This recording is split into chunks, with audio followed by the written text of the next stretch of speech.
अभिनंदन। दोस्तों, आज जो चर्चा का विषय है वो है चौखट, जिसको कि विशेष महत्व दिया जाना चाहिए और वही हमारे घरों से गायब हो रही है। उसके क्या परिणाम है और क्यों गायब हो रही है, और चौखट से किस प्रकार से वास्तु दोषों को दूर किया जा सकता है, इस विषय पे चर्चा करूंगा। सबसे पहले आपको मैं बताऊं, अति प्राचीन बिल्डिंग जो मेरे पीछे दिखाई दे रही है, जिसको कि आप गढ़, हवेली या महल कह सकते हैं, ध्यान से देखिएगा।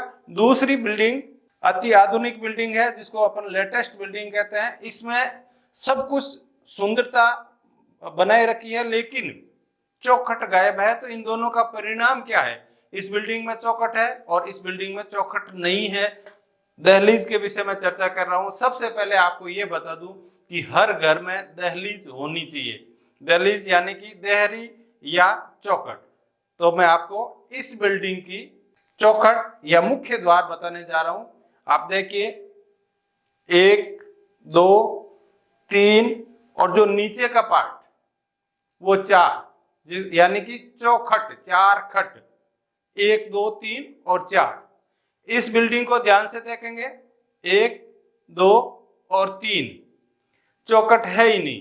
इसलिए कहा गया है तिखट महाविकट, यानी कि हर व्यक्ति कहीं न कहीं किसी न किसी प्रकार से समस्याओं से जूझता रहता है। और जिस बिल्डिंग में चौखट लगी हुई है वहां पर नकारात्मक ऊर्जा, जिसको कि नेगेटिव एनर्जी कहते हैं, वो घर में नहीं आती है और घर की पॉजिटिव एनर्जी घर से बाहर भी नहीं जाती है। तो चौखट का डबल काम होता है कि किसी भी प्रकार की नेगेटिव एनर्जी को घर में प्रवेश करने से रोकना और घर की पॉजिटिव एनर्जी को बाहर जाने से रोकना। ये दोनों विषय एक ही जैसे लगते हैं, लेकिन चौखट काम करती है।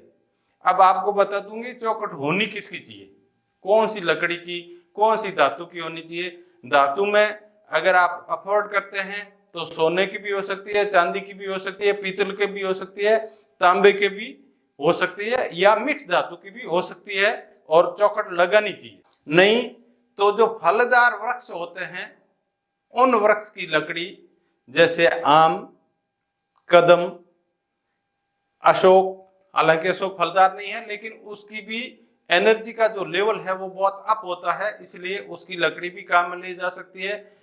और आंवले की लकड़ी की भी चौखट बनाई जा सकती है। तो घर में चौखट बनाए और लक्ष्मी जी का स्थिर वास करें। दोस्तों, अगर चैनल अच्छा लगता है तो लाइक शेयर सब्सक्राइब करें।